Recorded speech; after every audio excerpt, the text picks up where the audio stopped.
Kuydirgi inson va hayvonlar uchun xavfli yuqumli kasallikdir. So'nggi yillarda O'zbekistonning ayrim hududlarida chorva orasida kuydirgi holatlari qayd etilgan. Ammo unutmang, bu kasallikning oldini olish sizning qo'lingizda.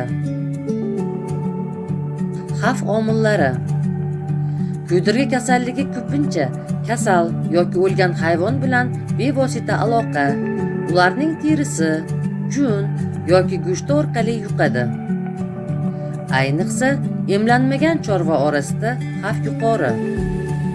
Shu sababli har bir chorvador profilaktika qoidalarini bilishi va amal qilishi zarur. Oldini olish chora-tadbirlari. Kuydirgining oldini olish uchun chorva hayvonlarini har yili majburiy emlating. Kasal hayvonni darhol veterinarga xabar bering.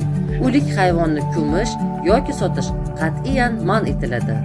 Ishdan so'ng qo'l, kiyim va asboblarni tozalashni unutmang.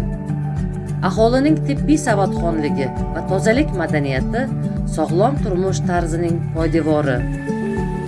Keling, ogohlikni kuchaytiraylik, chorvangizni himoya qiling, o'zingizni va oilangizni asrang.